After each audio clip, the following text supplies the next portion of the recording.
जय हिंद दोस्तों आज हम चर्चा करने वाले हैं बाल विकास एवं शिक्षा शास्त्र के 30 प्रश्नों पर, हिंदी के 30 प्रश्नों पर, संस्कृत के 30 प्रश्नों पर, इसके बाद पर्यावरण के 30 प्रश्नों पर और मैथ्स के 30 प्रश्नों पर। कुल मिलाकर के आज हम 150 प्रश्न पर आपकी चर्चा करेंगे और आपको जानकारी हो जाएगी कि प्राइमरी टीचर का जो पेपर होता है लेवल 1 का, ये हमने जो पेपर लिया है रीट लेवल 1 का प्रीवियस ईयर का पेपर है जो हुआ था, वैसे ही का वैसे ही बिल्कुल 150 प्रश्न यहाँ पर लिए गए हैं। तो आपको आज इनको पढ़ना है, इनके उत्तर आपको भी कमेंट में देना है, मैं भी आपको बताऊंगा। इससे आपको एक आइडिया हो जाएगा कि प्राइमरी लेवल 1 में किस प्रकार के प्रश्न आते हो, कैसी आपकी तैयारी करनी है। तो चलिए आज के वीडियो को हम शुरू करें। दोस्तों आप हमसे ना जुड़े हो तो चैनल को सब्सक्राइब करके तुरंत जुड़ जाइए, तुरंत चैनल को सब्सक्राइब कर लें। ऐसे और वीडियो आपको जिससे मिलते रहें, हमारे ऐप को डाउनलोड कर लें जिसकी लिंक मैंने डिस्क्रिप्शन में दी है, वहां इसकी आपको पीडीएफ भी मिल जाएगी और भी ऐसे वीडियो आपको मिल जाएंगे। तो शुरुआत करते हैं आज के वीडियो की।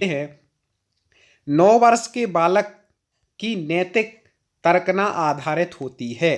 किस पर आधारित होती है दोस्तों? आपको बता दें कि टॉप 50 स्टडी यूट्यूब चैनल के माध्यम से हम आपकी पूरी तैयारी सभी सब्जेक्ट की सिलेबस के अनुसार करा रहे हैं। संस्कृत भाषा की भी इसमें कराई जा रही है, जिन्होंने संस्कृत ली है, इंग्लिश की भी हो रही, हिंदी की भी हो रही, बाल विकास, पर्यावरण, सबके वीडियो आप प्लेलिस्ट में जाकर के देख सकते हैं। तो आपको जुड़ने के लिए कुछ नहीं करना है, केवल चैनल को सब्सक्राइब करके बेल आइकन को दबाना है। प्रतिदिन के आपके वीडियो मिल जाएंगे और पूरे पेपर भी आपको हर सब्जेक्ट के मिल जाएंगे। देखें तो 9 वर्ष के बालक की नैतिक तर्कना आधारित होती है। किस पर? ABCD जल्दी से कमेंट कर दें तो आपको बता दें कि ए उसका उत्तर ठीक हो जाएगा। किसी कार्य के भौतिक परिणाम उसकी अच्छाई या बुराई को निर्धारित करते हैं। इसमें हमने वो उत्तर लिए हैं जो आपकी मतलब एग्जाम लेने वाले ने माने थे कि भैया ये आंसर शीट आई थी, उसी के उत्तर हम यहाँ पर ले रहे हैं। तो इसका ये हो जाएगा। आगे अगला देखते हैं। इंग्लिश में भी वही सेम दिया है। निम्न में से कौन सा उदाहरण अभिप्रेरणा का परिणाम नहीं है? अभिप्रेरणा का परिणाम नहीं है, जल्दी से आप बता दीजिए। तो आपको बता दें, जॉन स्टुअर्ट मिल ने 12 वर्ष की उम्र में दर्शन का अध्ययन आरंभ कर दिया था। ये अभिप्रेरणा का परिणाम ये उदाहरण नहीं है। बाकी जो है अभिप्रेरणा के उदाहरण, इसमें जो टिक लगे वो मान्य नहीं करना है। तो जिसके पेपर है उसके हैं, जो हम बता रहे उत्तर वो मान्य हुए थे वही आपको देखना है। ठीक है, आगे देखते हैं। निम्न में से क्या एक प्रभावी प्रशंसा के रूप में अध्यापक के लिए कार्य करेगा? इसी टाइप के प्रश्न आते हैं दोस्तों, याद रखिएगा रीट लेवल 1 में। तो वैसे ही आपको तैयारी करनी है, रट्टा नहीं मारना है, समझिए। तो निम्न में से क्या एक प्रभावी प्रशंसा के रूप में अध्यापक के लिए कार्य करेगा? तो इसका जो उत्तर हो जाएगा, आपको बता दें दोस्तों, इसका उत्तर हो जाएगा सी। विद्यार्थी को उनकी योग्यता अथवा कार्य निष्पादन के महत्व की सूचना देता है। ठीक है दोस्तों, आगे बढ़ जाते हैं। चौथा नंबर का प्रश्न है, निम्न में से कौन सा उदाहरण अधिगम को प्रदर्शित करता है? कौन सा उदाहरण अधिगम को प्रदर्शित करता है? तो आपको बता दें कि चौथे का जो उत्तर हो जाएगा वह हो जाएगा ए, हाथ जोड़कर अध्यापक का अभिवादन करना। ठीक है, इस प्रकार से ये हो जाए। ठीक है, अभिवादन करते हैं ना, तो ये अधिगम मतलब यही है, अधिगम सीखा है आपने, विनय आई है, इस प्रकार से। पांचवा देखें, निम्न में से कौन सा चिंतन की प्रक्रिया में सबसे कम महत्वपूर्ण है? चिंतन की प्रक्रिया में सबसे कम महत्वपूर्ण क्या है? तो वह है मांसपेशीय क्रियाएं। जिनका ये पेपर है या उनका भी लग रहा है पहले ही क्वेश्चन ऐसा ही हुआ जिसने लगाए थे टिक। ठीक है, तो आपको भी अच्छे से पढ़ाई करनी है दोस्तों। आप हमारे चैनल से जुड़ जाएंगे तो गारंटी लेते हैं कि हम आपको बहुत अच्छी तैयारी प्रत्येक सब्जेक्ट की आपकी करा देंगे। आपको सब्सक्राइब करके जुड़ना है, वीडियो को लाइक और शेयर जरूर करना है दोस्तों। अंतर्वैयक्तिक बुद्धि को प्रदर्शित करने वाला व्यवहार है। जल्दी से बता दीजिए कौन सा व्यवहार अंतर्वैयक्तिक बुद्धि को प्रदर्शित करता है? छठवीं का इसका उत्तर हो जाएगा सी। मिलते जुलते संवेगों यथा उदासी एवं पश्चाताप में भेद कर पाना। इस प्रकार के प्रश्न दोस्तों रहते हैं। बिल्कुल समझते जाइए एक एक प्रश्न को, हर सब्जेक्ट के प्रश्न देखिएगा दोस्तों। हम सब सब्जेक्ट के आपको इस चैनल के माध्यम से वीडियो ला रहे हैं जो आपके पुराने पेपरों में पूछे गए हैं अलग अलग। निम्न में से कौन सी व्यूह रचना अभिप्रेत लैंगिक अंतरों को मद्देनजर रखते हुए लैंगिक समता की भावना के विपरीत है? तो आपको बता दें इसका जो उत्तर हो जाएगा वह हो जाएगा सी। लड़कों को समस्याओं के समाधान और विश्व पर नियंत्रण रखने के लिए उनकी योग्यता पर उनको आत्मविश्वास विकसित करने के लिए सहयोग प्रदान करें, यही है। ठीक है, बड़े बड़े प्रश्न हैं, थोड़ा कई बार यूट्यूब में समझने में दिक्कत आती है, आप सुनते जाएं, अंदाजा लगाना है आपको, केवल वैसी पढ़ाई करनी है। एक अध्यापक किसी भी समूह में समुदाय आधारित व्यक्तिगत भिन्नताओं को समझ सकता है। कैसे समझ सकता है? हाँ जी, जल्दी से कमेंट कर दें। तो बिल्कुल सही सी उत्तर है। भाषा एवं अभिव्यक्ति के आधार पर एक अध्यापक किसी समूह में समुदाय आधारित व्यक्तिगत भिन्नताओं को समझ सकता है। आगे देखें, सृजनशीलता के पोषण हेतु एक अध्यापक को अपने विद्यार्थियों को रखना चाहिए। ठीक है, सृजनशीलता के पोषण हेतु एक अध्यापक को अपने विद्यार्थियों को रखना चाहिए। कैसे रखना चाहिए? तो इसका उत्तर हो जाएगा कार्य केंद्रित, कार्य पर केंद्रित रखना चाहिए विद्यार्थी को। ठीक है, तब उसकी सृजनशीलता का पोषण हो पाएगा। निम्न में से कौन सी विशेषता सामाजिक रूप से वंचित वर्ग के विद्यार्थियों की नहीं है? सामाजिक रूप से जो वंचित वर्ग हैं उन विद्यार्थियों की कौन सी व्यवस्था नहीं है, पूछा गया है दोस्तों। तो इसका हो जाएगा बी उत्तर ठीक हो जाएगा, नियमित स्वास्थ्य संबंधी देखभाल नहीं मिलती। ये गलत, मिलती है ऐसा होना चाहिए। ठीक है, तो ये मतलब व्यवस्था नहीं है विद्यार्थियों की विशेषता। आगे देखें, क्रियात्मक अनुसंधान मौलिक अनुसंधान से भिन्न है क्योंकि इसी टाइप के कई लोग लगे रहते हैं, हम इनका सिद्धांत रट लें, ये कर लें, वो कर लें, इनकी ये सब भैया रट्टू वाले 1 या 2 प्रश्न काम में आते हैं। आपको बता दें बाल विकास शिक्षा शास्त्र में मैंने देखा कई वीडियो डले रहते, टॉप ए सिद्धांत जेब, अरे भैया समझ को उत्पन्न करना है, बाल विकास वही कहलाएगा बाल मनोविज्ञान, याद रखिएगा। क्रियात्मक अनुसंधान मौलिक अनुसंधान से भिन्न है क्योंकि, क्यों है? तो आपको बता दें वह अध्यापकों, शैक्षिक प्रबंधों एवं प्रशासकों द्वारा किया जाता है। ठीक है, इस प्रकार से दोस्तों। और देखें कैसे प्रश्न आए थे। अभी मैं ज़्यादा आपको डिटेल नहीं समझा रहा हूँ, पढ़ाई में डिटेल समझाऊंगा, अभी केवल आपको एक अंदाजा लगाना है कैसे प्रश्न आते हैं।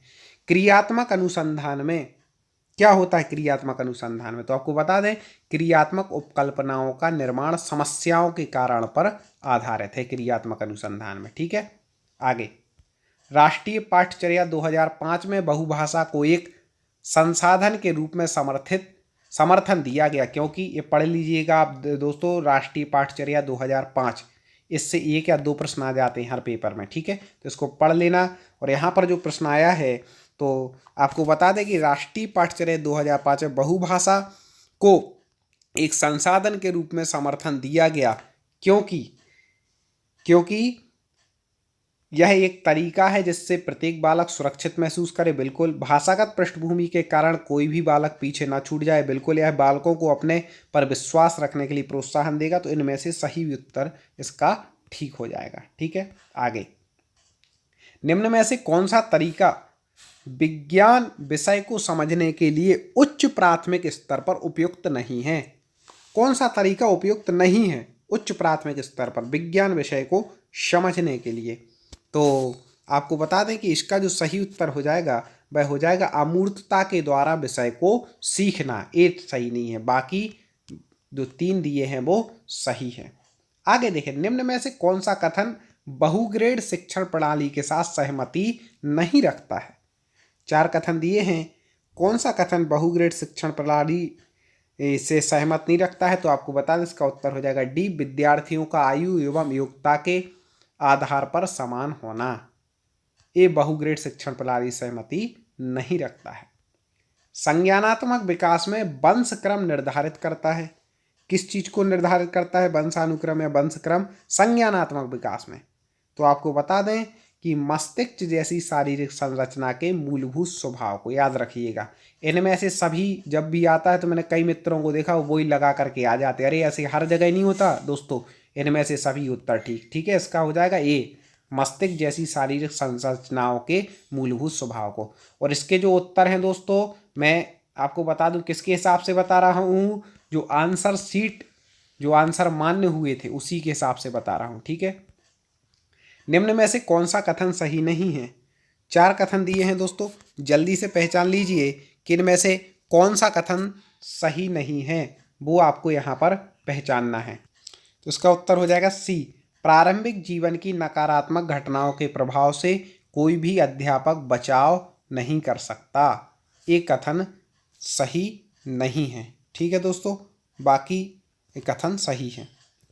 अगला है, निम्न में से कौन सी विशेषता परिपक्वता को अधिगम से अलग करती है? महत्वपूर्ण प्रश्न है। तो आपको बता दें कि इसका उत्तर हो जाएगा कि यह एक स्वाभाविक प्रक्रिया है।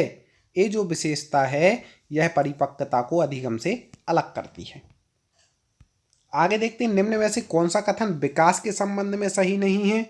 तो आपको बता दें कि विकास के विभिन्न क्षेत्रों में संभाव्य खतरे नहीं होते।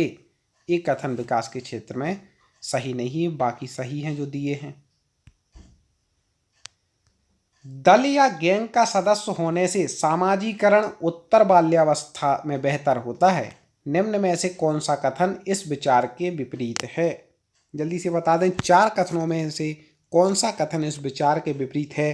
तो आपको बता दें, इसका उत्तर हो जाएगा डी, छोटी छोटी बातों पर झगड़ा करते हुए अपने गैंग के सदस्यों से लड़ाई मोल लेता है।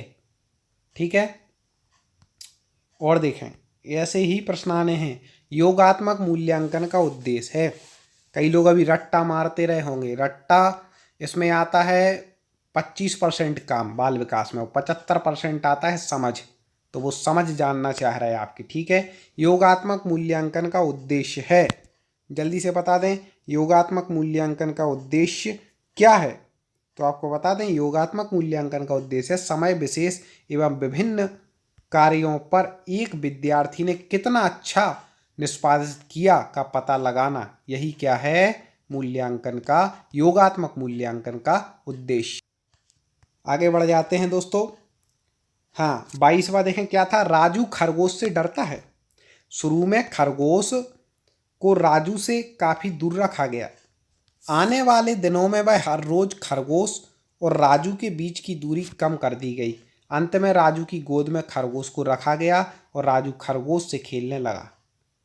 यह प्रयोग उदाहरण है। ऐसा 1 या 2 प्रश्न आई जाते हैं दोस्तों। तो यह जो प्रयोग किया गया है यह किस उदाहरण से संबंधित है? जल्दी से बता दीजिए दोस्तों। हाँ, बिल्कुल सही आप पहचान रहे हैं, शास्त्रीय अनुबंधन सिद्धांत का है ये प्रयोग। किसका है? शास्त्रीय अनुबंधन सिद्धांत का। दोस्तों, शास्त्रीय अनुबंधन सिद्धांत किनका था? एक कमेंट में आप उत्तर बताइए, और नहीं बने तो तुरंत हमारे टॉप 50 स्टडी यूट्यूब चैनल की प्लेलिस्ट में जाइए। और हमने एक वीडियो बनाया था 121 सिद्धांतों का, बाल विकास के, आप उसमें देखेंगे प्लेलिस्ट में। तो 121 सिद्धांत उसमें पढ़ाए हैं, उसमें सारे सिद्धांत आ गए हैं, ट्रिक से आप याद कर सकते हैं। बहिर्मुखी विद्यार्थी अंतर्मुखी विद्यार्थी से किस विशेषता के आधार पर भिन्न होता है? जल्दी से बता दें। हाँ, किस विशेषता के आधार पर भिन्न होगा बहिर्मुखी विद्यार्थी अंतर्मुखी विद्यार्थी से? तो आपको बताना बी इसका उत्तर ठीक होगा। मन ही मन परेशान होने की अपेक्षा अपनी भावनाओं को अभिव्यक्त करता है। अंतर्मुखी नहीं कर पाता, बहिर्मुखी विद्यार्थी मन में जो अपनी भावना है, परेशानी, उसको प्रकट कर देता है, और अंतर्मुखी अपने अंदर में रखे रहता है। ठीक है दोस्तों, आगे बढ़ जाते हैं। 24वां, निम्न में से कौन सा कथन बुद्धि के बारे में सत्य नहीं है? बुद्धि के बारे में सत्य नहीं है तो आपको बता दें कि यह स्थायी एवं अपरिवर्तनशील विशेषता है। एक कथन बुद्धि के बारे में सत्य नहीं है। एक संतुलित व्यक्तित्व वह है जिसमें क्या? जल्दी से बता दीजिए। हाँ जी, जिसमें मजबूत अहम को बनाया जाता है। ठीक है, आगे। मानसिक रूप से पिछड़े बालकों के लिए निम्न में से कौन सी व्यूह रचना कार्य करेगी? जो मानसिक रूप से पिछड़े बालक हैं उनके लिए कौन सी व्यूह रचना कार्य करेगी? तो इसका उत्तर हो जाएगा ए, कार्यों को मूर्त रूप से समझना। ए वाली व्यूह रचना कार्य करेगी। कई लोग बोल रहे हैं सर हमें PDF चाहिए है। हम अभी पहले पूरे पेपर ले आए, कुछ ले आए हैं, कुछ आगे ला रहे हैं। इसके बाद आपको इसी चैनल के माध्यम से हम बता देंगे कैसे PDF मिलेगी। चैनल को आप सब्सक्राइब कर लें और बेल आइकन को दबा लें, तो हमारे हर वीडियो का नोटिफिकेशन आप तक पहुंचेगा, आपको सारी जानकारी मिलेगी। नृत्य, ड्रामा एवं शिल्पकला का प्रयोग किया जाता है। जल्दी से बता दें। नृत्य, ड्रामा एवं शिल्पकला का प्रयोग किया किसमें? विशिष्ट गुणों के विकास हेतु। बिल्कुल व्यक्तित्व को ढालने के लिए बिल्कुल, दबी एवं बर्दाश्त ना की जा सकने वाली अंतर्नाद के प्रकटीकरण बिल्कुल, तो इनमें से सभी उसका उत्तर ठीक हो जाएगा दोस्तों। आगे बढ़ जाते हैं। वर्तनी वाचन एवं गणना में कठिनाई सामान्य बुद्धि एवं अच्छी अनुकूलात्मक योग्यता विशेषता है। किसकी विशेषता है जल्दी से बता दें, तो आपको बता दें कि इसका उत्तर हो जाएगा डी, अधिगम निर्योग्य बालकों की विशेषता है। ठीक है, आगे। फा एवं वाह, माँ एवं ना अक्षरों की ध्वनियों में अंतर ना कर पाना अधिगम की समस्या संबंधित है। कई बार पूछा गया ऐसा प्रश्न, तो आपको बता दें इसका हो जाएगा प्रत्यक्षीकरण की, ठीक है, समस्या से संबंधित है। अंतिम प्रश्न देख लेते हैं दोस्तों। वीडियो को लाइक जरूर कर देना, आगे शेयर इसकी लिंक को अवश्य करना, और पूरे वीडियो देखने हो तो चैनल की प्लेलिस्ट में जाना और read old paper all solve paper नाम से आप जो प्लेलिस्ट है उसमें सभी विषय के देख लेना। निःशुल्क एवं अनिवार्य शिक्षा का बालकों का अधिकार 2009 के अंतर्गत किसी भी अध्यापक को निम्न में से किस कार्य के लिए नहीं लगाया जा सकता। और दोस्तों हम पूरी तैयारी आपको सिलेबस के अनुसार रीड की करा ही रहे हैं, तो आप हमसे जुड़े रहें सब्सक्राइब करके। तो इसका उत्तर हो जाएगा डी, पल्स पोलियो कार्यक्रम में। ठीक है, इसका उत्तर डी हो जाएगा। ये सारे उत्तर हम उस हिसाब से लेकर के आए जो आंसर शीट में थे, जो मान्य थे।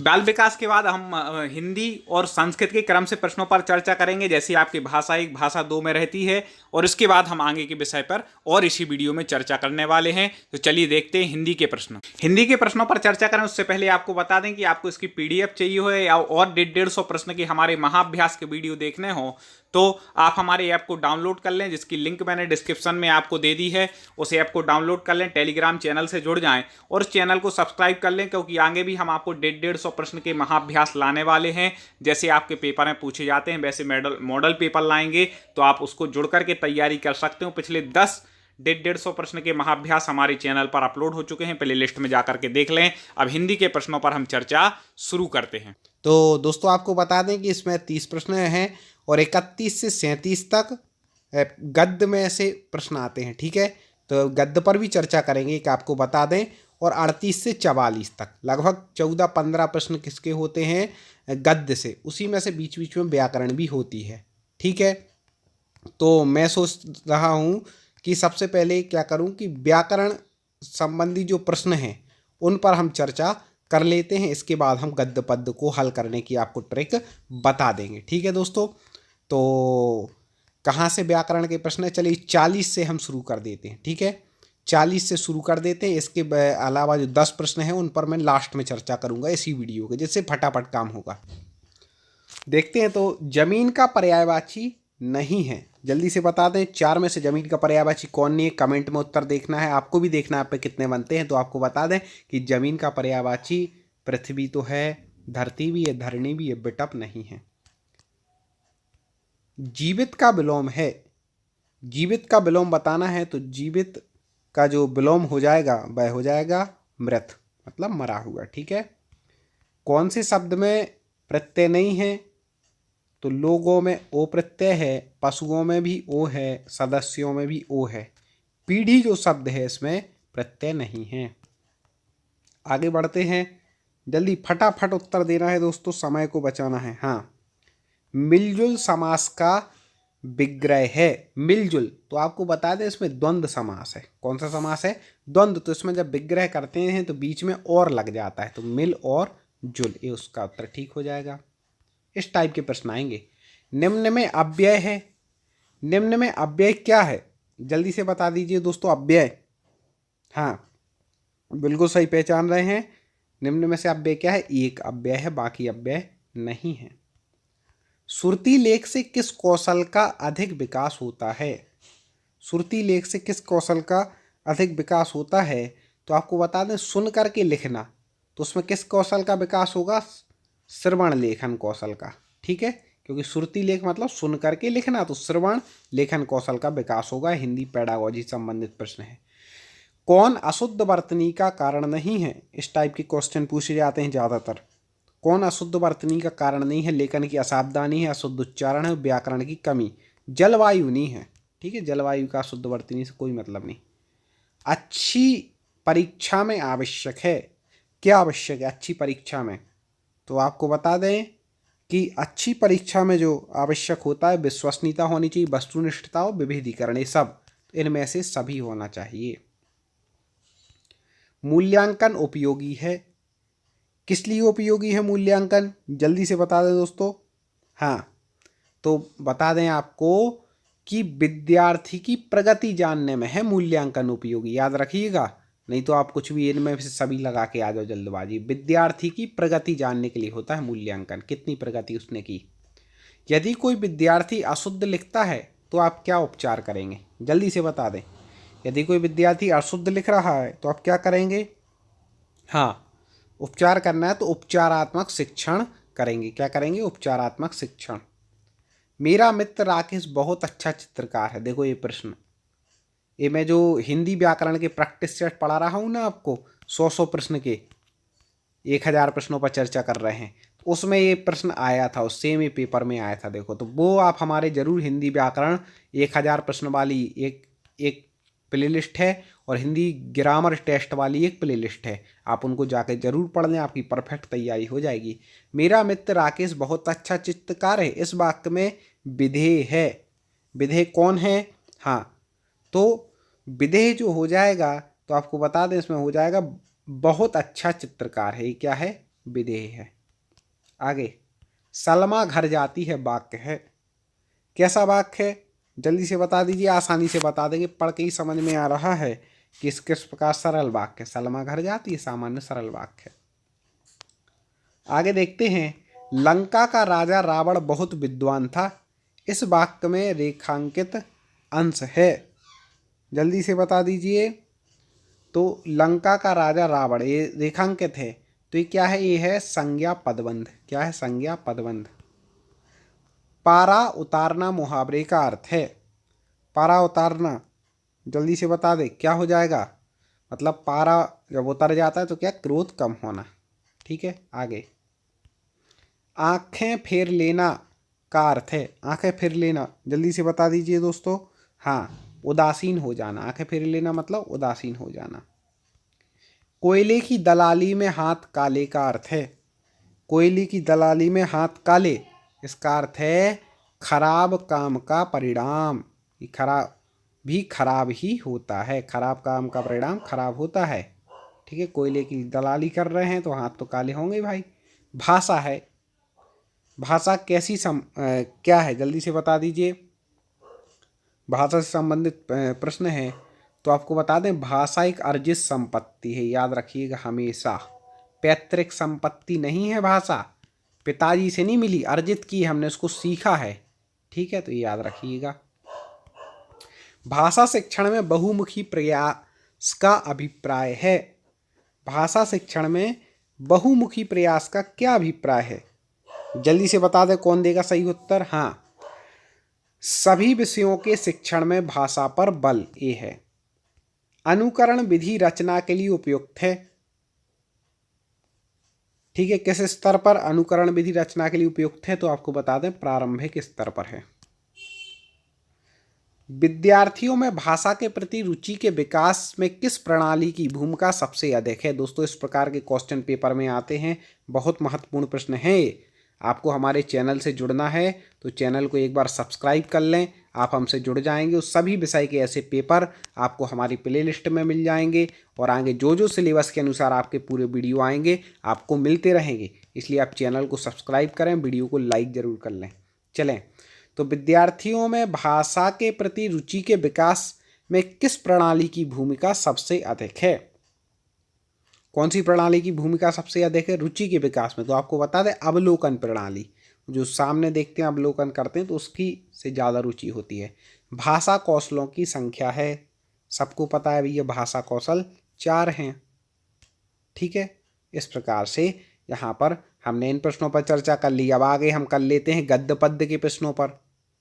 दोस्तों, आज मैं आपको गद्य पद्य में से उत्तर निकालना ही बता दूंगा और बता दें, इस गद्य पद्य के भी जो प्रश्न हैं अधिकतर व्याकरण के ही हैं, तो समझिए इसको एक बार पढ़ लें। पहले निम्नलिखित गद्यांश को पढ़कर निम्नलिखित प्रश्नों के उत्तर उचित विकल्प चुनना है। एक बार पढ़ लेते हैं सामान्य से। हम लोग जब हिंदी की सेवा करने की बात सोचते हैं तो प्रायः भूल जाते हैं कि यह लाक्षणिक प्रयोग है। हिंदी की सेवा का अर्थ उस मानव की सेवा जिसके विचारों के आदान प्रदान का माध्यम हिंदी है। मनुष्य ही बड़ी चीज है, भाषा उसकी सेवा के लिए है। साहित्य सृष्टि का भी यही अर्थ है। जो साहित्य अपने आप के लिए लिखा जाता है उसकी क्या कीमत है मैं नहीं कह सकता, परंतु जो साहित्य मनुष्य समाज को रोग शोक दारिद्र्य अज्ञान तथा परमुखापेक्षिता से बचाकर उसमें आत्मबल का संचार करता है वह निश्चय ही अक्षय निधि है। अब देखें, पहली प्रश्न है परमुखापेक्षिता का क्या अर्थ है। यहाँ पर क्या क्या लिखा है परमुखापेक्षिता के लिए। सबसे पहले तो आप वो पहचान लीजिए कि परमुखापेक्षिता से बचा करके, तो मतलब परमुख अपेक्षता मतलब दूसरों से आशा रखना, उससे बचा करके ये क्या हमारे आत्मबल में संचार करता है। कौन सा शब्द स्त्रीलिंग नहीं है, अब जल्दी से बता दीजिए इनमें से स्त्रीलिंग कौन सा शब्द नहीं है। तो आपको बता दें सेवा, सेवा अपन क्या बोलते हैं, मैंने आपकी सेवा की है, कानी की। भाषा अच्छी है, भाषा ऐसे बोलते हैं ना, आपकी भाषा अच्छी है तो ये स्त्रीलिंग है। हिंदी, हिंदी एक बोलानी है, क्या है बोली है तो स्त्रीलिंग है। प्रयोग करना, तो प्रयोग क्या हो जाएगा, ऐसे वाक्य बना लिया करें, प्रयोग क्या हो जाएगा यहाँ पर स्त्रीलिंग नहीं है, बाकी है। इस गद्यांत का में प्रयुक्त अर्थ शब्द का अर्थ नहीं है। कितना अच्छा प्रश्न पूछा। गद्यांश में जो अर्थ दिया उसका अर्थ क्या नहीं है, तो यहाँ पे अर्थ का अर्थ आशय तो है। देखो आप क्या, क्योंकि यहाँ क्या कह रहे थे अर्थ शब्द की कि साहित्यिक सृष्टि का भी यही अर्थ है। मतलब यहाँ पर अर्थ से आशय, आशय से है मतलब अभिप्राय है कि साहित्यिक सृष्टि का ये अभिप्राय, धन से नहीं है। ठीक है, आगे कौन सा शब्द एक वचन है, इसी प्रकार से आपको निकालना है। व्याकरण आपने पढ़ ली यदि हिंदी की तो आप पर ये गद्य पद आसानी से बन जाएंगे। ठीक है, और व्याकरण के बहुत सारे वीडियो, लगभग 1000 से ऊपर प्रश्नों के वीडियो हमारे अपलोड हो चुके, तो आप हमारे प्लेलिस्ट में जाके देख लें, सब्सक्राइब करके तो जुड़ ही गए होंगे। कौन शब्द एक वचन है, जल्दी से बता दीजिए कौन सा शब्द एक वचन है। तो आपको बता दें कि यहाँ पर जो है अक्षय शब्द एक वचन है, बाकी बहुवचन है। कीमत का बहुवचन हो जाएगा, कीमत का बहुवचन, हाँ, तो कीमत का जो बहुवचन हो जाएगा वह हो जाएगा कीमतों। क्या हो जाएगा, कीमतों। माध्यम का बहुवचन क्या हो जाएगा, माध्यम, जल्दी से बता दें कमेंट में। माध्यम का बहुवचन हो जाएगा माध्यमों।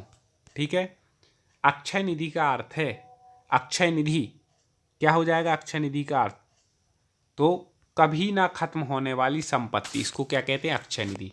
अगला देखो, आपको ये बता दें ये है, लेकिन इसमें जो क्वेश्चन दिए हैं वो किसके दिए हैं, पूरे व्याकरण के, तो वो हम सॉल्व कर लेते हैं। निम्न में तत्सम शब्द है, तत्सम पहचान लीजिए जल्दी से, तत्सम शब्द पहचान लें। हाँ बिल्कुल सही, शून्य क्या है, तत्सम है। निम्न में विदेशी शब्द है, विदेशी शब्द कौन सा है, तो आपको बता दें कि यहाँ पर जो विदेशी हो जाएगा, पेड़ तो है नहीं, खंड भी नहीं है, हाँ तालाब विदेशी है, और खुद भी एक विदेशी शब्द है। इसके उत्तर दो हैं, याद रखिएगा, तालाब और खुद। कई बार पेपरों में ऐसे प्रश्न पूछ लेते हैं, दो दो उत्तर होते हैं, इसके भी हैं। जमीन का पर्यायवाची नहीं है, ये अपन यहाँ तक चर्चा कर चुके थे। चलिए हो गया, यहाँ से चर्चा शुरुआत की थी और ये हो गए। तो इस प्रकार से हिंदी के 30 प्रश्न आपके पेपर में पूछे गए हैं। आप इसके बाद हम संस्कृत के 30 प्रश्नों पर चर्चा करने वाले हैं। दोस्तों अभी तक यदि आपने चैनल को सब्सक्राइब ना किया हो तो कर लें, या करने के पहले आप एक काम करें, चैनल पर सिलेक्ट करके प्ले लिस्ट में जाके देख लें। आपको आपके हर सब्जेक्ट के वीडियो मिल जाएंगे और आप उनकी तैयारी करके आपको इतना अच्छा लगेगा, आपकी तैयारी निश्चित मजबूत होगी, फिर आप उसको सब्सक्राइब कर सकते हैं। लेकिन जुड़ना जरूर है, अपनी तैयारी को मजबूत बनाना है। चलिए संस्कृत के प्रश्न देखते हैं। संस्कृत की तैयारी के लिए लगभग अभी हम 40 आपके अभ्यास प्रश्न पत्र लेकर के आए हैं, मॉडल पेपर। आपको उसकी प्लेलिस्ट देखनी हो तो संस्कृत के जो टेस्ट वाली हमारी मॉडल पेपर वाली प्लेलिस्ट है उस पर जाकर के देख सकते हो। क्रम से आपको संस्कृत व्याकरण पढ़नी हो तो संस्कृत व्याकरण ट्रिक नाम से हमारी प्लेलिस्ट है, उस पर जाकर के आप अपने व्याकरण की तैयारी कर सकते हैं। तो संस्कृत के प्रश्न शुरू करते हैं, और वीडियो पूरा होने के बाद सभी सब्जेक्ट के बाद आप संस्कृत और विशेष रूप से पढ़नी हो तो चैनल पर जाकर जरूर पढ़िएगा। पहले आपको बता दें कि 61 से लेकर के 67 नंबर तक के जो प्रश्न हैं वह कैसे हैं, पद्यांश के हैं। ठीक है, पद्यांश को पढ़ करके उत्तर देना है। तो पद्यांश को हम पढ़ते हैं, अर्थ समझिएगा। ठीक है, इसको पढ़ें। सत्यानृता च परुषा प्रियवादिनी च। बसंत तिल का छंद है, कौन सा है, वसंत तिल का। उक्ता बसंत तिल का तब जा जगऊगा। इसकी मतलब एक वो है, तगड़ होना चाहिए, जगड़ होना चाहिए। तो इस प्रकार से बसंत तिल का हमने निकाल लिया। ठीक है, हिंस्रा दयालुरपि चार्थ परावदान्या नित्यव्ययाप चोर नित्य धनागमा च वारांगनेप नृपनीतिरनेक रूपा। दोस्तों एक बार पढ़ के जरूर देखना चाहिए। ठीक है, अब इसका अर्थ है यहाँ पर निकाले तो आपको बता दें कि यहाँ पर लास्ट में लिख रहे हैं नृप नीति अनेक रूपा। जो राजा की नीति, राजनीति होती है वह अनेक रूप होती है। ठीक है, कैसे होती है, तो बोला है वारांगनेव, वारांगना होती है ना वेश्या के समान। जो राजनीति है वह अनेक रूप होती है। आप देखो, आपको वर्तमान की राजनीति के बारे इस श्लोक में सब पता चल जाएगा। जैसी भी है राजनीति के बारे में सब बता रहे हैं। देखें राजनीति कैसी होती है, अनेक रूप। कभी सत्यानृता, कभी सत्य बोलते हैं राजनीति वाले, कभी अनृता मतलब असत्य बोलते हैं। चा परुषा प्रियवादिनी, कभी परुषा मतलब कठोर वचन बोलते हैं जो राजनीति नेता लोग हैं। कभी प्रियवादिनी चे, कभी प्रिय वचन बोलते हैं। ठीक है, हिंस्रा दयालुपी, कहीं वह हिंसक हो जाते हैं और कभी दयालु अपी, बड़े दयालु बन जाते हैं। ये सब आपने देखा होगा राजनीतिक लोगों में। ठीक है, चा अर्थपरा वदान्या। ठीक है, कभी वह कैसे हो जाते हैं, अर्थपरा हो जाते हैं, मतलब बहुत ज़्यादा लोभी हो जाते हैं, धन को वो करने लग जाते हैं। ठीक है, और कभी बदान्या मतलब उदार मना हो जाते हैं। ठीक है, इस प्रकार से नित्य व्यया, कभी हमेशा व्यय करते हैं, पैसे को दूसरों को देते हैं, दूसरों की सेवा करते हैं। और प्रचुर नित्य धनागमाच, कभी प्रचुर मात्रा में धन का निग्रहण कर लेते, धन को हड़प लेते हैं, दोनों प्रकार से करते हैं। ठीक है, ठीक है, तो कभी व्यय करते हैं और कभी प्रचुर मात्रा में हड़प भी लेते, घपला हो जाता है। इस प्रकार से वेश्या के समान नृप नीति मतलब राजनीति के अनेक रूप हैं। दोस्तों समझ गए कि राजनीति में कभी सत्य होता है, कभी असत्य, कभी कठोर बोलते हैं, कभी प्रिय बोलते हैं, कभी हिंसा होती, कभी दयालु, कभी अर्थपर हो जाते, कभी उदार हो जाते। इस प्रकार से वो कभी व्यय करते हैं, कभी हड़पते भी हैं। इस प्रकार से आप देखते ही होंगे वर्तमान के नेता लोग ये सब करते हैं। तो पहला प्रश्न है का अनेक रूपा विद्यते। ठीक है, अनेक रूपा, तो क्या अनेक रूपा, नृप नीति अनेक रूपा। तो यहाँ पर देख लें नृप नीति यहाँ पर लिखा है। आप भी फटाक से कमेंट कर सकते हैं हमारे बताने से पहले। प्रियवादिनी इत्यस्य का प्रत्यय, प्रियवादिनी में यहाँ पर कौन सा प्रत्यय है जल्दी से बता दीजिए दोस्तों। तो प्रियवादिनी में आपको बता दें कि ऋणी प्रत्यय है। कौन सा है, ऋणी प्रत्यय, व्याकरण हो गया। आगे देखें, नित्य व्यया इत्यत्र का समासः, समासः का नित्य व्यया में क्या समास है। तो नित्य व्यया मतलब जो नित्य धन को खर्च करते हैं। ठीक है, तो ऐसे नित्य व्यया क्या समासा, क्या समासा हो जाएगा जल्दी से बता दीजिए। तो इसका जो उत्तर यहाँ पर हो जाएगा, हाँ जल्दी से, बिल्कुल सही पहचान रहे हैं। यहाँ पर नित्य व्यया में समास हो जाएगा बहुब्रीहि। कौन सा समास हो जाएगा दोस्तों, बहुब्रीहि समास यहाँ पर हो जाएगा। चलिए, क्योंकि तीसरा अर्थ निकल रहा है। वरांगना एवं नित्य व्यया किसको कहा, राजनीतिक लोगों के लिए। ठीक है, तीसरा अर्थ निकल रहा है नृप नीति को। वारांगना, वारांगनेव इत्यत्र का संधि, तो वारांगनेव, तो यहाँ पर संधि विकसित करेंगे तो वारांगना धन इव, तो आ के बाद ई आ रहा है तो ई को हो गया ए, और एक मात्रा भी हो गई हमारी ट्रिक के हिसाब से, क्योंकि संधि को हमने बिल्कुल ट्रिक से पढ़ाया है। एक बार जो पढ़ लेगा, मैं गारंटी से बोलता हूँ कभी संस्कृत की संधि में गलती नहीं होगी। आप प्लेलिस्ट में जाइए और संस्कृत व्याकरण ट्रिक वाली हमारी प्लेलिस्ट देखिए, आपको संधि का वीडियो मिलेगा। तो यहाँ पे एक मात्रा दिख रही है ऊपर, वारांगना धन एव से गुण संधि यहाँ पर हो जाएगी। आगे देखें, श्लोकेस्मिन् छंदः किम, तो शुरू ही में हमने बताया था उक्ता वसंत तिलका तब जगेगा, मतलब यहाँ पे वसंत तिल का छंद है।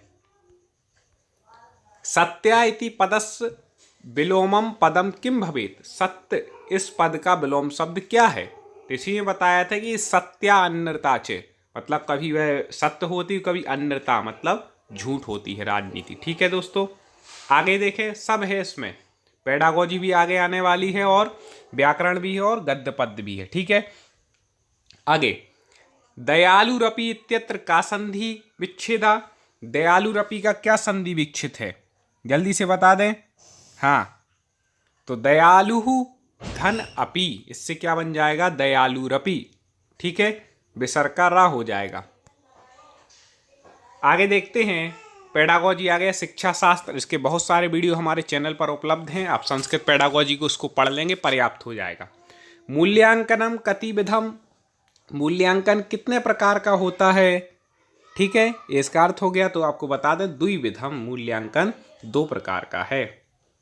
आगे है संस्कृत भाषा शिक्षणे सर्वप्रथमम भाषा कौशलम विद्यते, संस्कृत भाषा शिक्षण में सर्वप्रथम भाषा कौशल कौन सा है? तो आपको बता दें श्रवणम। आप एक खुद लगा लें कि जब अपन सबसे पहले जो बच्चा होता है तो वो क्या करता है, केवल सुनता है, पर सुनने के बाद वो फिर 2-3 महीने का होता ही करने लगता है, फिर थोड़ा और बड़ा होता तो माँ माँ बोलने लगता है। ठीक है, तो पहले क्या होता है, श्रवणम होता है, फिर होता है संभाषण, मतलब स्पीच, एक प्रकार से बोलना शुरू करता है। फिर जब और बड़ा होता है तो आप उसको स्कूल में भेजते हैं तो पढ़ना शुरू करता है, केवल मौखिक पढ़ाई होती है। फिर जब वो और बड़ा हो जाता है तो फिर बड़ी कक्षा में आता है तो लिखना भी शुरू करता है। तो इस प्रकार से कौशल होते हैं, याद रखिएगा। उदाहरणानि प्रस्तुये नियमस्य कथनम इति का विधि, मतलब उदाहरण को प्रस्तुत करके जो नियम किस विधि में बताया जाता है, मतलब पहले उदाहरण होता है फिर नियम होता है। तो आपको बता दें कि पहले उदाहरण फिर नियम ही होता है आगमन विधि में। ठीक है, निगमन में इसका उल्टा होता है, नी से पहले नियम और बाद में उदाहरण लगा लेना, आगम से पहले उदाहरण फिर नियम, इस प्रकार से। प्राचीनतम विधि का मतलब प्राचीनतम विधि निम्न में से कौन है? तो आपको बता दें कि प्राचीनतम विधि है पारायण विधि। ये क्या है, सबसे प्राचीनतम विधि है, क्योंकि प्राचीन काल में जो वेदों का पाठ होता है ना, पारायण विधि में यही होता है कि ले लेते हैं ग्रंथ को, उसका पाठ करते हैं। तो प्राचीन विधि क्या है, पारायण विधि। शिक्षणम रुचिकरम कथम स्यात्, शिक्षण रुचिकर कैसे होता है? जल्दी से कमेंट कर दें, आपकी तैयारी कितनी है। हाँ, बिल्कुल सही पहचान रहे हैं। दृश्य श्रव्य साधन, मतलब दृश्य और श्रव्य साधनों से शिक्षण कैसा हो जाता है, रुचिकर हो जाता है। ठीक है दोस्तों, इस प्रकार से पद्य, व्याकरण और हमने पेडागोजी शिक्षा शास्त्र के प्रश्न लिए। अब गद्य लेते हैं, इसमें भी व्याकरण और साथ में पेडागोजी लेंगे। चलिए तो देखिएगा गद्य का हमें कैसे निकालना है। तो देखें, एक गद्यांश दिया है, इसका अर्थ सीधा अपन लोग शुरू करते हैं और देखते हैं, एक एक बिल्कुल ध्यान से सुनिएगा। अथ का नाम संस्कृति, संस्कृति अब किसका नाम है?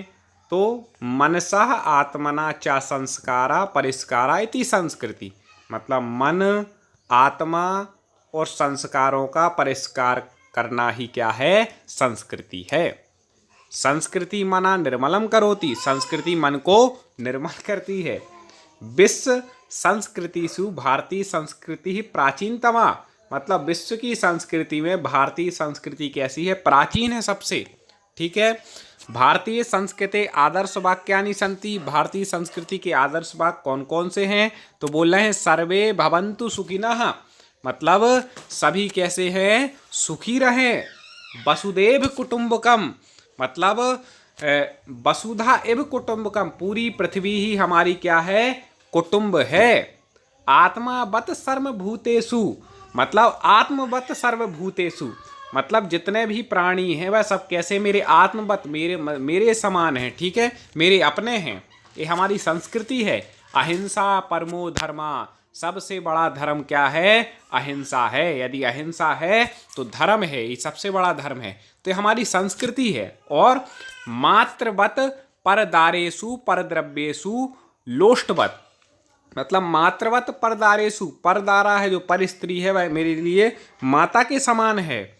और ठीक है, परद्रव्येषु लोष्टवत, और दूसरों का जो धन है वह लोष्टवत, मतलब पत्थर के समान है, मतलब दूसरों के धन की अपेक्षा यहाँ नहीं करते। भारतीय संस्कृति धर्म प्रधाना, वर्णाश्रम व्यवस्था युक्ता च अस्ति। भारतीय संस्कृति धर्म प्रधान है और वर्णाश्रम व्यवस्था से युक्त है। दोस्तों ऐसे अर्थ आप भी लगा पाएंगे। आप हमारे चैनल से सब्सक्राइब करके तो जुड़ ही गए होंगे दोस्तों, ना जुड़े हो तो जुड़ जाएं, वीडियो को लाइक और शेयर जरूर करें और प्ले लिस्ट में जाकर के आप और वीडियो देख लें।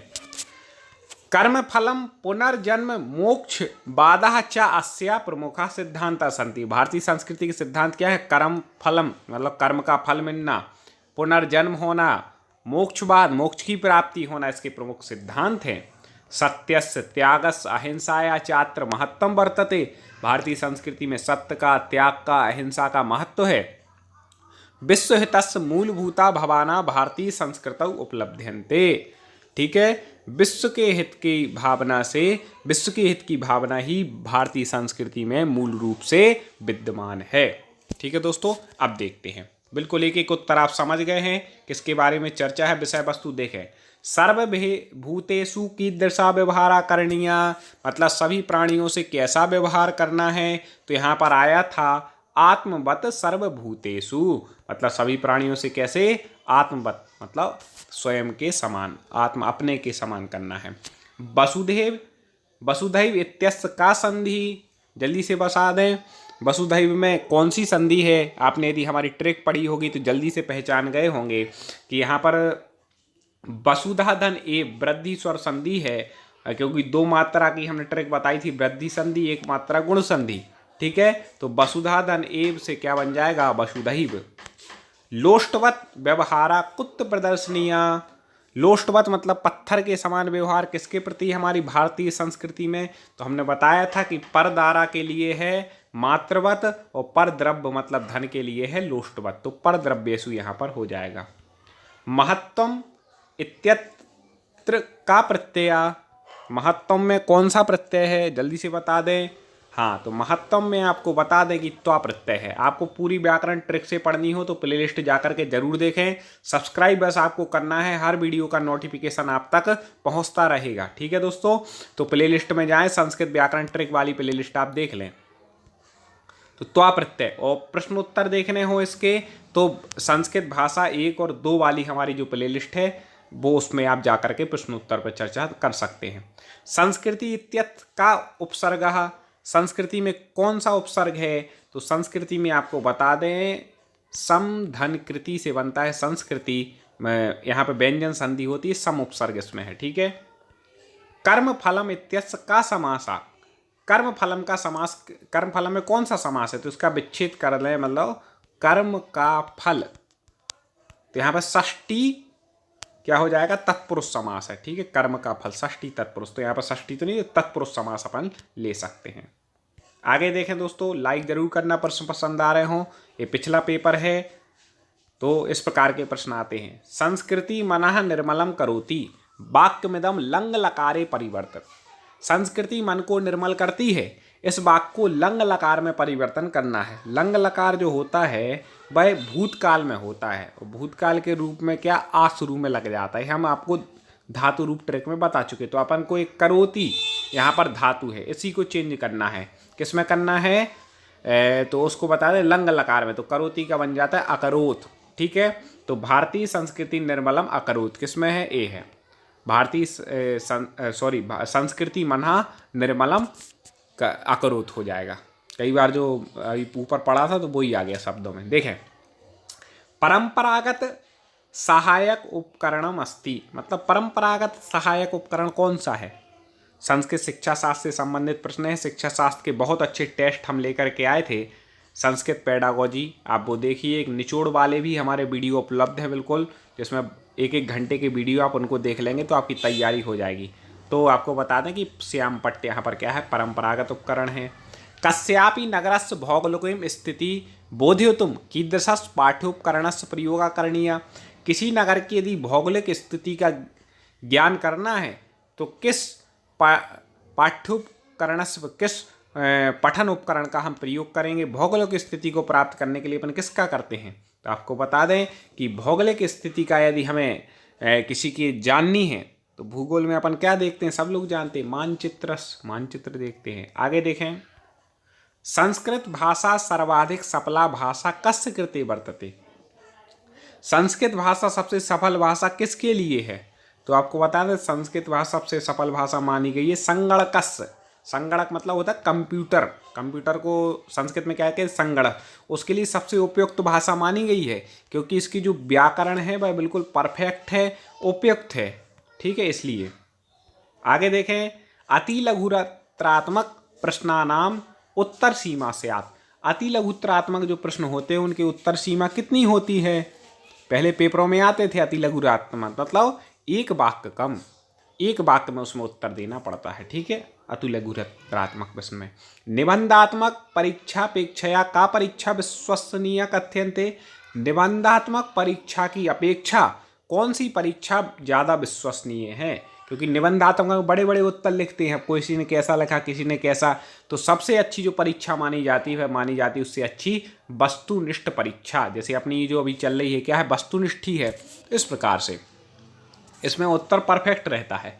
अधुलिखितस्य वाक्य संस्कृते अनुवादम कुरुत। जो वाक्य यहाँ पर दिया है उसका संस्कृत में अनुवाद यहाँ पर करना है। तो आपको बता दें, वह मैं और तुम विद्यालय जा रहे हैं। वह के लिए बोलते हैं सह, मैं के लिए अहम, और तुम के लिए त्वम, और है तो चा बाद में लगता है। ठीक है, हमने पहले बताया था। तो त्वम चा।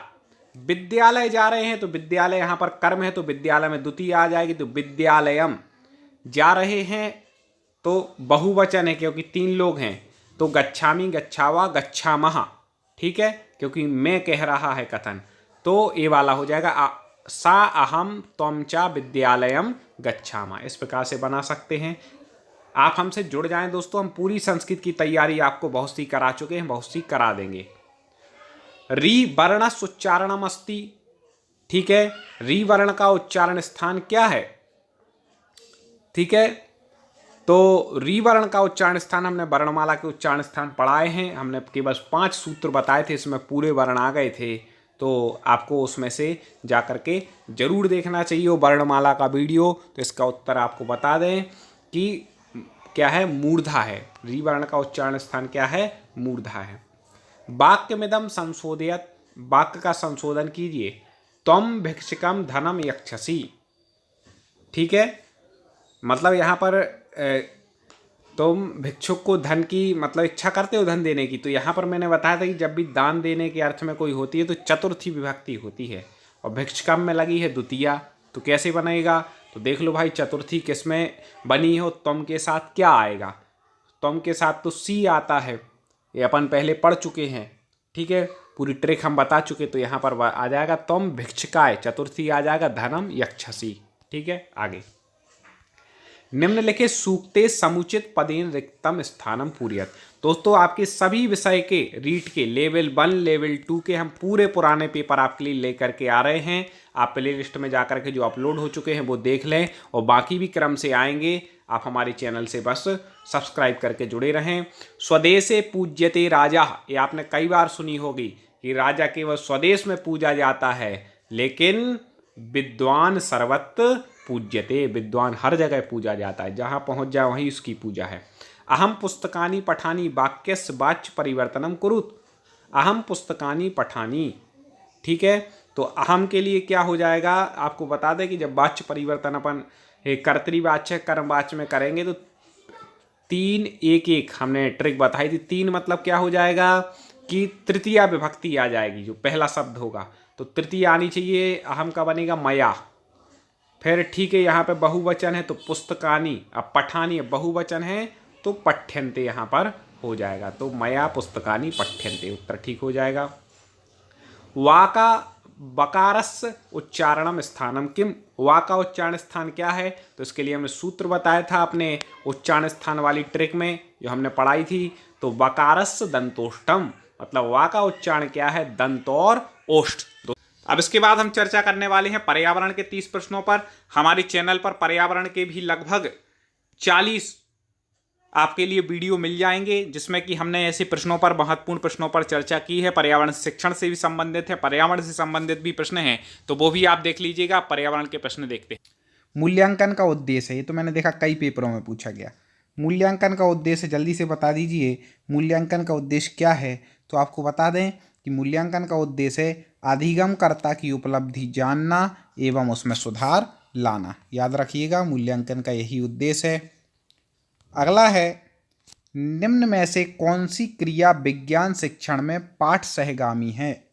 कौन सी क्रिया इन चार में से जो विज्ञान शिक्षण में पाठ सहगामी है? तो आपको बता दें कि इन चार में से है विज्ञान क्लब। क्या है? विज्ञान क्लब। जो टिक लगा रहे वो ही सही है, याद रखिएगा। आगे है, पानी में से अशुद्धि, दही से मक्खन, गेहूं से छोटे कंकर आदि को अलग करने की क्रिया को कहते हैं। क्या कहते हैं? पानी में से अशुद्धि को निकाल देते हैं, दही में से मक्खन और गेहूं में से कंकड़ निकालते हैं। इस प्रक्रिया को क्या कहते हैं? तो आपको बता दें, इसको कहते हैं पृथक्तकरण। पृथक मतलब अलग करना, ठीक है। तो पृथक्तकरण इस क्रिया को कहते हैं।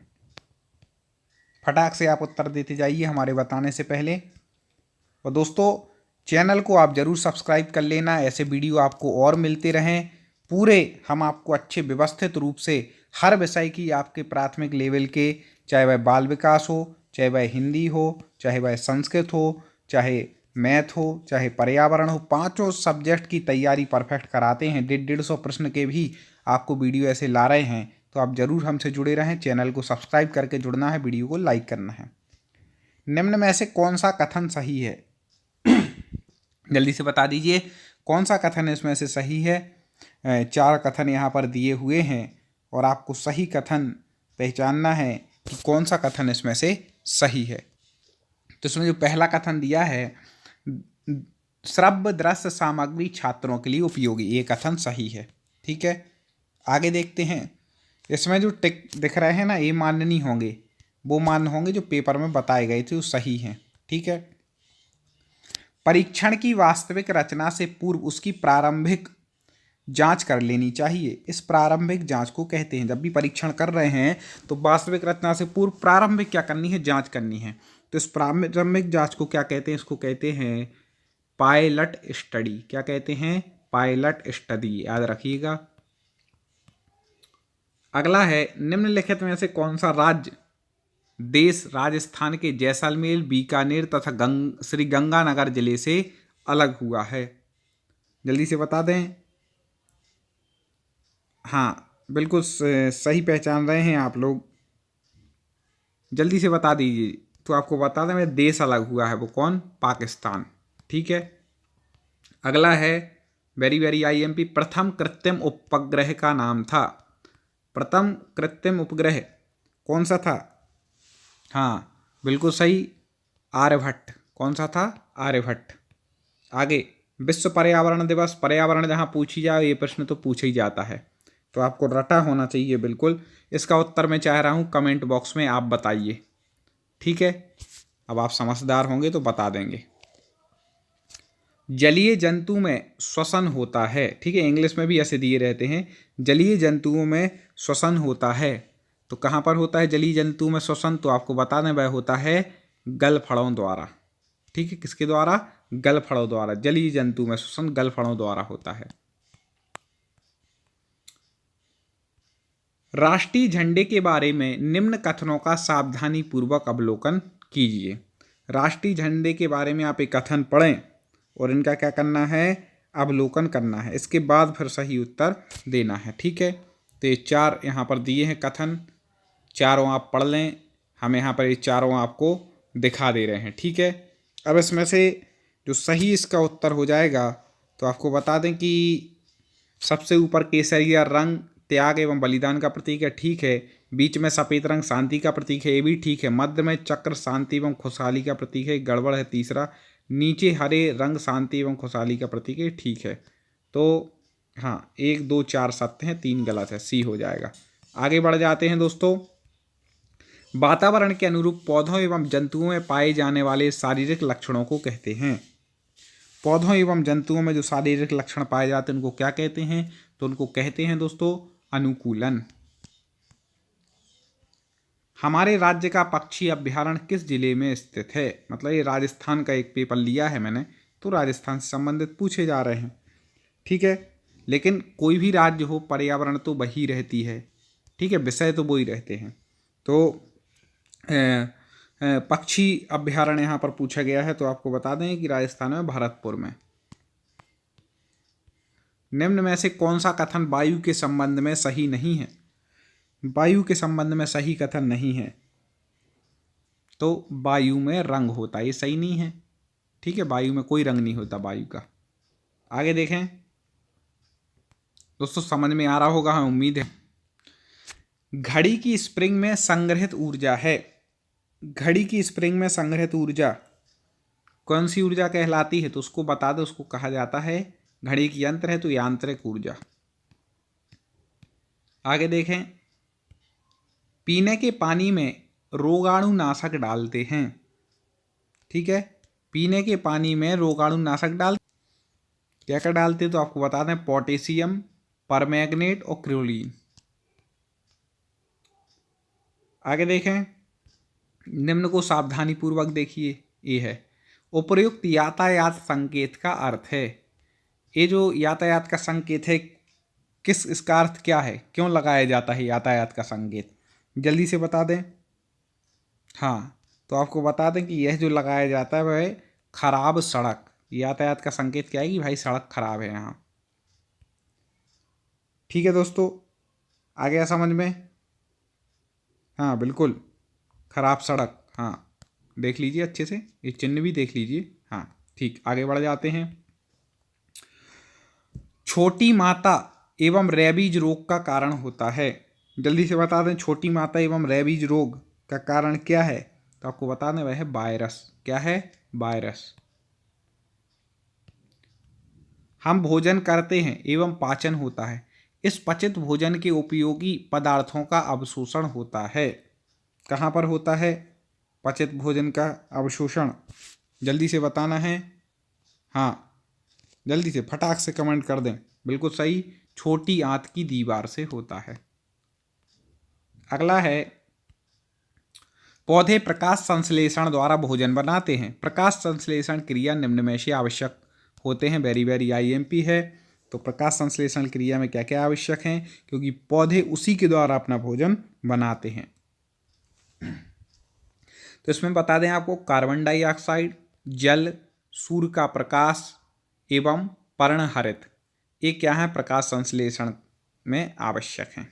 ठीक है, आगे, मानव शरीर का सामान्य तापमान। वेरी वेरी IMP, कई बार पूछा गया है।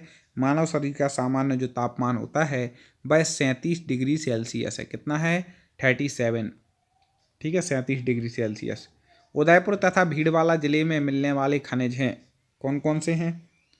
उदयपुर और भीलवाड़ा जिले में कौन कौन से खनिज इनमें से मिलते हैं? जल्दी से बता दें दोस्तों। हाँ बिल्कुल सही पहचान रहे हैं, जस्ता, सीसा, चांदी और तांबा। आगे, राजस्थान के किस जिले में पेट्रोलियम निकाला जाता है? तो आपको बता दें कि बाड़मेर जिले में पेट्रोलियम निकाला जाता है। चंद्र ग्रहण कब होता है? चंद्र ग्रहण कब होता है, सूर्य ग्रहण कब होता है? तो अच्छे से पढ़ लीजिएगा, इसमें कंफ्यूज नहीं होना है आपको। ठीक है, तो आपको बता दें, पृथ्वी, सूर्य एवं चंद्रमा के बीच में होता है। ठीक है, तब क्या होता है? चंद्र ग्रहण होता है। ठीक है, आगे, राष्ट्रीय पशु है, सबको पता है भैया हमारा जो राष्ट्रीय पशु है वह कौन है? बाघ। सूर्य नगरी नाम है, किसको कहते हैं भैया सूर्य नगरी? तो आपको बता दें, सूर्य नगरी कहा जाता है जोधपुर का नाम है सूर्य नगरी। ऊन प्राप्त होती है, किससे होती है ऊन प्राप्त? तो आपको बता दें कि भेड़, ऊंट एवं याक के बालों से क्या होती है? ऊन प्राप्त होती है। अंतिम प्रश्न देख लें दोस्तों। लाइक जरूर करना, वीडियो को आगे भी शेयर करना है और भी लोग इस चैनल से जुड़ें और पढ़ सकें। बंदर, शेर तथा चूहे के घर क्रमशः हैं। बंदर, शेर और चूहे के घर क्रमशः बताने हैं। तो आपको बता दें, बंदर तो पेड़ पर रहते हैं, शेर गुफा में रहता है, चूहा बिल में रहता है। तो इसका उत्तर हो जाएगा C। हमें उम्मीद है दोस्तों 30 प्रश्न हमने पर्यावरण के पढ़ लिए। वीडियो को लाइक भी जरूर करना है, तुरंत एक बार लाइक कर दें अभी तक ना किया हो, क्योंकि आगे हम पढ़ने वाले हैं 30 प्रश्न मैथ्स के। ठीक है, जो कि 30 प्रश्न आपको हमारी अंजलि मैम मैथ्स के पढ़ाने वाली हैं, तो आप उनको भी पढ़िएगा और आपका पेपर कंप्लीट हो जाएगा 150 प्रश्न का। इसके बाद हम 150 प्रश्न की आपके लिए मॉडल पेपर प्रैक्टिस सेट लाने वाले हैं, जिनको पढ़ने के लिए आपको चैनल को सब्सक्राइब करना है, इस वीडियो को लाइक करना है और उसके बाद टेलीग्राम चैनल से जुड़ जाना है, क्योंकि क्लास के पहले मैं वहां पर लिंक देता हूं जिससे आपको मिल जाए और आपको भी डाउनलोड कर लेना है। तो चलिए अब शुरुआत करते हैं मैथ्स के 30 प्रश्नों के साथ। इस वीडियो को लाइक और शेयर जरूर कीजिएगा, इतना काम आपको करना है जिससे रीट लेवल एग्जाम वालों तक तो कम से कम ये पहुंच ही जाए और वो भी अच्छे से तैयारी कर सकें। तो चलिए शुरुआत करते हैं मैथ्स के प्रश्नों पर। तो चलिए अब हम चलते हैं अपने अगले विषय की ओर, जिसका नाम है मैथ्स। इसमें हमारे पास कुछ ऑब्जेक्टिव हैं जिसका हमें सही उत्तर बताना है। तो चलिए हम देखते हैं। हमारा पहला क्वेश्चन है जिसमें कहा गया है, गणित सभी विषयों का द्वार एवं कुंजी है, शब्द कहे हैं। इसमें हमको बताना है कि यह शब्द किसने कहे हैं। इसका सही आंसर है ए, रोजर बेकन। ओके, चलिए अब हम चलते हैं अपने अगले प्रश्न की ओर, जिसमें कहा गया है, देखिए, गणित के अध्ययन से एक बच्चे में किस गुण का विकास होता है। तो इसका करेक्ट आंसर है डी, इनमें से सभी, अर्थात आत्मविश्वास भी होता है, तार्किक सोच भी होती है और विश्लेषण सोच भी। इसलिए इसका करेक्ट आंसर है डी। चलिए हम चलते हैं अपने अगले प्रश्न की ओर, जिसमें कहा गया है, प्राथमिक स्तर पर गणित का महत्व है। किस महत्व, क्या महत्व उसका? सांस्कृतिक, मानसिक, व्यवहारिक या आध्यात्मिक। तो करेक्ट आंसर है इसका सी, व्यवहारिक। ओके, चलिए हम चलते हैं अपने अगले प्रश्न की ओर, जिसमें कहा गया है, सामान्य से विशिष्ट का सिद्धांत निम्न में से किसमें प्रयोग होता है। आगमन विधि, निगमन विधि, विश्लेषण विधि या संश्लेषण विधि। तो इसका करेक्ट आंसर है बी, निगमन विधि। ओके, चलिए हम चलते हैं अपने अगले प्रश्न की ओर, प्रश्न क्रमांक 95, जिसमें हमें इस प्रकार दर्शाया गया है क्वेश्चन, गणित में किस विधि से हम प्रायः सूत्र तथा नियमों की सहायता लेते हैं। संश्लेषण विधि, विश्लेषण विधि, आगमन विधि या निगमन विधि। तो इसका करेक्ट आंसर है डी, निगमन विधि। चलिए हम चलते हैं अपने अगले प्रश्न की ओर, जिसमें कहा गया है, प्रश्न क्रमांक 96, जिसमें कहा गया है, किसी विद्यालय की पुताई का कार्य 2 मजदूर 8 दिन में कर सकते हैं, तो उसी कार्य के लिए कितने मजदूर लगाने पड़ेंगे। तो इसका करेक्ट आंसर हमें बताया गया है, सॉरी, इसमें हमें ऑप्शन दिया है ए, बी, सी या डी। ओके, इसमें हमें कहा गया ए, बी, सी या डी। तो इसका हमारा करेक्ट आंसर है B, correct answer is B.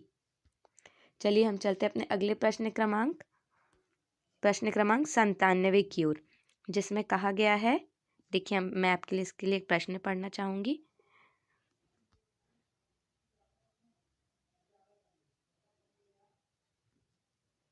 Ram के परिवार में 3 तथा मोहन के परिवार में 5 बच्चे हैं। प्रत्येक बच्चे की शिक्षा पर 450 रुपये का रुपये मासिक खर्च करता है। किसके परिवार का प्रत्येक व्यक्ति की शिक्षा औसतन मार्च अधिक खर्च है और कितना। ओके, तो इसमें हमको क्वेश्चन दिया गया है और हमारा इसका ऑप्शन है, राम 60 रुपये, मोहन 90 रुपये, राम 150 रुपये और दोनों का बराबर 0। तो इसका करेक्ट आंसर है ए, राम 60 रुपये। ओके, चलिए अब हम चलते हैं अपने प्रश्न क्रमांक 98 की ओर। ये देखिए, आपको इसमें क्लियर दिख रहा होगा, जिसमें कहा गया है, एक व्यक्ति 90 रुपये की वस्तु को 10% लाभ पर बेचता है, उस वस्तु का विक्रय मूल्य बताइए। तो इसका करेक्ट आंसर है सी, 99 रुपये। चलिए हम चलते हैं अपने अगले प्रश्न क्रमांक 99 की ओर, जिसमें कहा गया है, 500 रुपये पर 1 वर्ष का सरल ब्याज 1% मासिक दर से क्या होगा। प्रश्न क्रमांक है हमारा, देखिए 99, जिसमें कहा गया है, 500 रुपये पर 1 वर्ष का सरल ब्याज 1% मासिक ब्याज दर से क्या होगा। ठीक है, तो इसका ऑप्शन हमें दिया गया है 55, 50, 5 और 60। आपको इसमें क्या बताना है, हमको मासिक ब्याज दर पर क्या होगा। सरल ब्याज मतलब सिंपल इंटरेस्ट का फॉर्मूला क्या होता है, principal into rate into time upon 100। तो इसमें हम ये वैल्यू पुट करेंगे और हमको इसका आंसर दिया गया है डी, करेक्ट आंसर है इसका 60। चलिए हम चलते हैं अपने अगले प्रश्न क्रमांक प्रश्न क्रमांक 100 की ओर, जिसमें कहा गया है एक व्यक्ति किसी वस्तु को 10% नुकसान के साथ 90 रुपए में बेचता है, तो उस वस्तु का क्रय मूल्य क्या हुआ। ऑप्शन दिया है 81, 100, 99 और 101। तो इसका करेक्ट आंसर है बी, 100 रुपये। ओके, चलिए हम चलते हैं अपने अगले प्रश्न क्रमांक 101 की ओर, जिसमें कहा गया है, देखिए, निम्नलिखित 4 संख्याओं में अंक 5 का स्थानीय मान है। तो देखिए अंक कहाँ कहाँ पर उपस्थित है। इसका करेक्ट आंसर है ए। सबसे पहले देखिए ये 1000 की प्लेस पे उपस्थित है, फिर सैकड़ा की प्लेस पर, फिर दहाई की प्लेस पर, 50 इसलिए लिखा गया, और फिर ये इकाई की प्लेस पे, इसलिए 5। तो करेक्ट आंसर हुआ इसका ए। चलिए अब हम चलते हैं अपने प्रश्न क्रमांक 102 की ओर, जिसमें कहा गया है, देखिए मैं आपको दिखाऊंगी पूरा क्वेश्चन।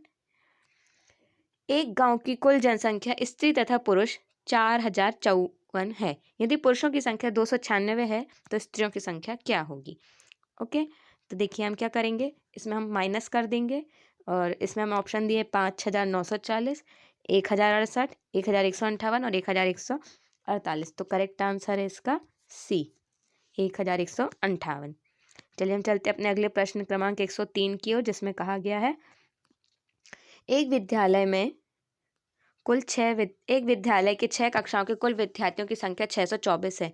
यदि प्रत्येक कक्षा में विद्यार्थियों की संख्या समान है तो प्रत्येक कक्षा में कितने विद्यार्थी हैं। ओके, 6 है तो हम उसको भाग दे देंगे। हमारे पास ऑप्शन है ए 17, बी 107, सी 71 और डी 170। ओके, तो करेक्ट आंसर है इसका बी 107, क्योंकि हम उसको वहाँ से भाग दे देंगे, 6 से हम उसमें भाग देंगे तो हमें आंसर आ जाएगा 107। चलिए हम चलते हैं अपने अगले प्रश्न क्रमांक 104 की ओर, जिसमें कहा गया है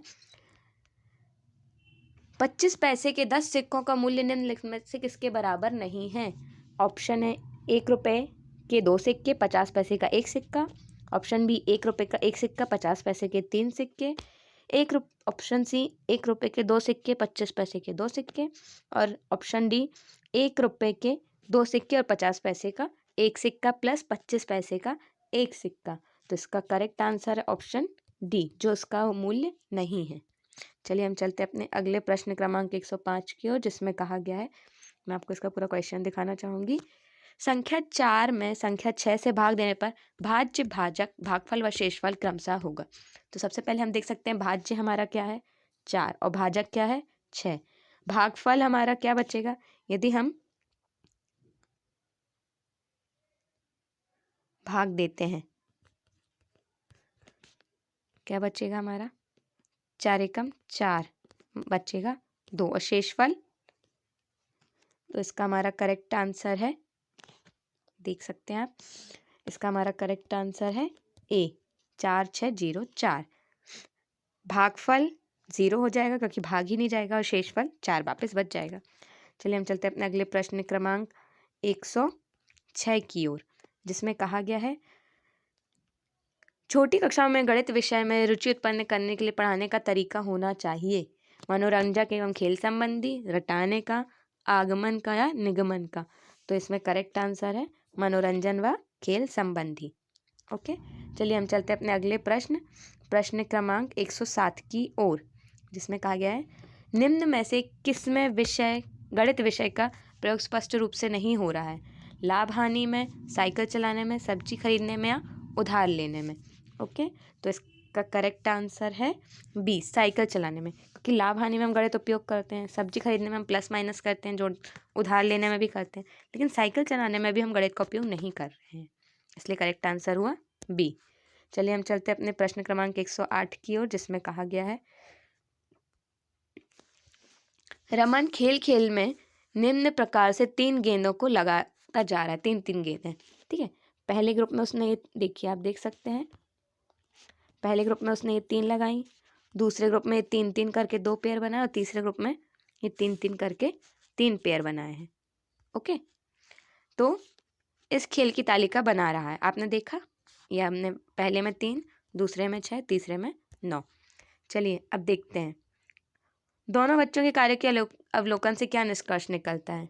राम खेल रहा, मोहन गणित कर रहा है। राम और मोहन दोनों सामान्यीकरण करने की कोशिश कर रहे हैं। राम और मोहन दोनों केवल खेल रहे हैं और राम गणित कर रहा, मोहन केवल खेल रहा है। तो इसका करेक्ट आंसर है ए, राम खेल रहा है, मोहन गणित कर रहा है। ओके, चलिए हम चलते हैं अपने प्रश्न क्रमांक 109 की ओर, जिसमें कहा गया है, देखिए, यदि एक विद्यार्थी गणित विषय में कई बार अनुत्तीर्ण हो जाता है, ओके, और फिर तो यह जताने के लिए कि गणित की किस शाखा में वह कमजोर है, निम्नलिखित में से किस विधि को प्रयोग में लाएंगे? लिखित कार्य, मौखिक कार्य, निदानात्मक तरीका, उपचारात्मक तरीका। तो इसका करेक्ट आंसर है सी, निदानात्मक। मतलब हमें उसका फाइंड आउट करना पड़ेगा कि उसकी गलती कहाँ हो रही है, इसलिए निदानात्मक तरीका। चलिए चलते प्रश्न क्रमांक 110 की ओर, जिसमें कहा गया है, देखिए,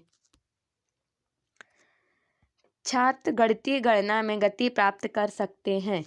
ऑप्शन है चर्चा या वाद विवाद द्वारा, मौखिक कार्य द्वारा, लिखित कार्य द्वारा या अभ्यास द्वारा। तो इसका करेक्ट आंसर है डी, जब हम प्रैक्टिस करेंगे, अभ्यास करेंगे, तभी हमको उसकी सही विधि पता चलेगी। चलिए हम चलते प्रश्न क्रमांक 111 की ओर, जिसमें कहा गया है, माचिस की डिब्बी के कितने तल होते हैं? तो ये आप खुद ही समझ सकते हैं कि उसमें कितने तल होते हैं। इसका करेक्ट आंसर है ए, 6, क्योंकि उसके 6 भाग होते हैं। चलिए चलते हैं अपने प्रश्न क्रमांक 112 की ओर, जिसमें कहा गया है, एक तल पर कितनी रेखाएं खींची जा सकती हैं? 3, 2, अनंत, कुछ नहीं कह सकते। तो इसका करेक्ट आंसर है सी, क्योंकि ये अगर एक तल बनाते तो इसमें हम कितनी भी अनंत रेखाएं कहीं से भी खींच सकते हैं। ओके, इसलिए अनंत। चलिए प्रश्न क्रमांक 113 की ओर हम चलते हैं, जिसमें कहा गया है, यदि दो समांतर रेखाओं को एक तिर्यक रेखा काटती है तो उसे बनाने वाले कोण के लिए निम्नलिखित में से कौन सा कथन सत्य नहीं है? संगत कोण बराबर होंगे, एकांतर कोण बराबर होंगे, तिर्यक रेखा के एक ओर बने अंतर कोणों का योग दो समकोणों के बराबर होता है, तिर्यक रेखा के एक ओर बने अंतर कोणों का योग एक समकोण के बराबर होता है। तो इसका करेक्ट आंसर है डी, तिर्यक रेखा के एक ओर बने अनंत कोणों का योग एक समकोण के बराबर होता है।